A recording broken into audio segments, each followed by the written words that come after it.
Today we're going to learn about DFMEA and PFMEA. So what does these things mean, DFMEA and PFMEA? DFMEA, it means design failure mode and effects analysis. And similarly, PFMEA means process failure mode and effects analysis.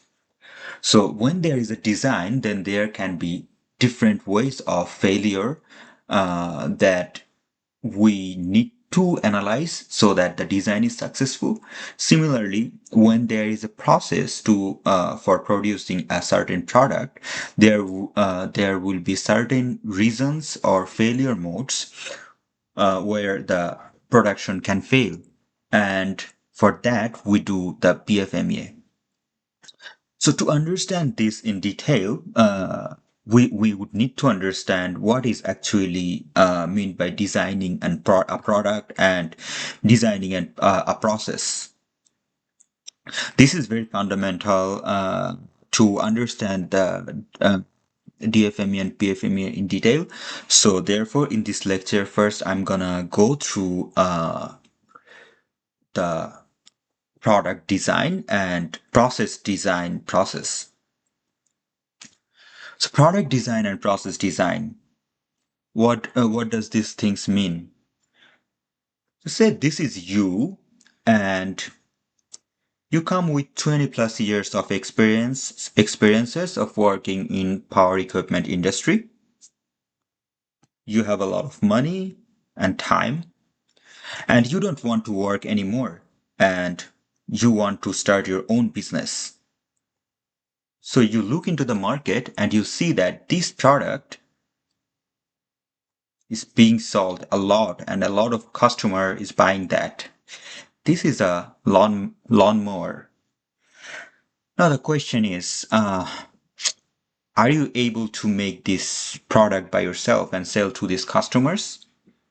The answer is potentially yes, because you have worked in power equipment industry and you know what kind of stuffs are required to make this final product, or what are the basic components that you require to assemble, where to source them, the vendors and everything. You have knowledge. For example, this product, this lawnmower, is probably is made of certain engine or motor, some blades, frames, and other accessories. So what you did, you actually bought in all of these components and assembled this product to make a similar product, similar lawnmower. But interestingly, the customers are not buying your product though. They're just buying the product from the market, not your product. So you ask yourself why, and you ponder. There is a couple of reasons why your product is not getting sold, but the product in the market is getting sold. The first reason is the product in the market comes with big name like Honda, John Deere, or Kubota. They have built certain level of reputation because of being in the market and gaining customer satisfaction. And with your product and in your company, you have just your name and you don't have any name, at least to the customer. So they don't buy your product. This is number one. So making the exact product looking like this, the product in the market, they're not gonna actually buy. Then you also think, what are the other things that customers looks, what really they want? Because they're buying this product for some reason. What are those reasons? And then you figure out they're buying that for the functionality of this product. For example, they want to cut grass with this and that works very fine with that. That's why they're buying it.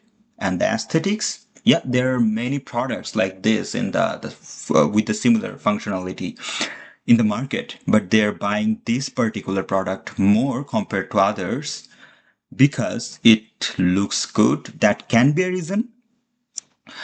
Another thing is, of course, durability. Durability means saves money. You need they spend less on buying every year. So durability is a big thing. And another thing that is important is the price. So a customer want to spend less money on products. So, and if you see all these properties, there can be many other things that they're looking for when they're buying a product. But if you really see and you want to categorize these requirements or the values that customers provide when they buy a product, these the first three or like many of the similar ones boils down actually to one term, which is called quality, and price boils down to cost. So what the customers really focus on a product is this two thing: the quality of the product and the cost of the product. And these two things are kind of interrelated actually, and that's the interesting thing. If you want to increase the quality of a product, say you want to use a better engine or you want to use a better material blade, a more sophisticated frame structure. So all of these are gonna improve the quality, but at the same time, uh, that is gonna also increase the cost, which thus the customer doesn't want. So what customer actually want is a product that has good quality and low price. So there where comes the optimization. You have to add value to your product in a certain way that you can get the satisfactory level of quality from the customer. At the same time, you have a decent amount of cost that you can afford. So, and then you can also provide that to a reasonable price to the customer so they can compare it with the competitor's product in the market and buy your product. So you can focus on these two things, like you can either increase the quality or decrease the cost. And this thing is called adding value. So if you really want to create a product, you have to create a new product, which is obviously like structurally and functionally same, but it will probably have more quality, better quality, or lower cost, or probably both. And this process is called value addition. And when you add a value to your product, that becomes sellable and you can actually sell this product, and the customers will suddenly have interest in your product even though you don't have any name or any brand. You will have to stay certain time selling good products to customer, and then you will have a brand. But initially they will only see the value in it. So you set the value by comparing with the market value of the product, the quality and cost, and you want to create this product. And you also have to think that also have to consider the fact that you cannot infinitely increase the quality or infinitely decrease the cost of the product, because that's what realistic. If you increase the quality, the cost will also increase, or if you decrease the cost, the quality will also decrease. So there is an optimization, and there is a process of market analysis and cost analysis, and where you actually come up with a certain value of quality that you want to meet and certain value of cost that you want to spend on this product. And for that you have to select this component in a certain way that you can reach this two values. And this process is called product design. So you gotta choose individual component and find out a way of integrating and assembling them to make it final product so that you can get that target quality and target cost. That's what is called product design.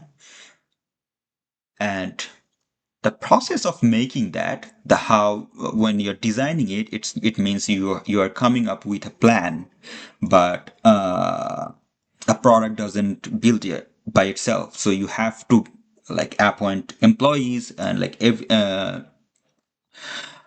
employees, designers, operation managers, like maintenance, different departments, so that your product can be manufactured. And all these has to be within this cost, and there will be a certain process, and the initial this components will have to go through a certain flow chart or certain process where it can achieve that target quality within that target cost, and that is called process design. How you actually design the process to be successful. You want the process cost to be as low as possible, so that the overall manufacturing cost and product cost is low, and you can provide the product to a low price to the customer. Or you have to find a way to use sophisticated equipments and uh, tools, so that you can provide good quality to the customer, to the product, and eventually that will increase value to the customer. But again, like all like process design and product design, they are really driven by the customer, what customer values. And this is the fundamental thing, like what actually drives is this, like how the customer, what the customer wants, customer satisfaction at the end of the day. And in the next lecture, I'm gonna dig deeper into DFMEA and PFMEA, which kind of comes with the process of product design process and process design design procedure.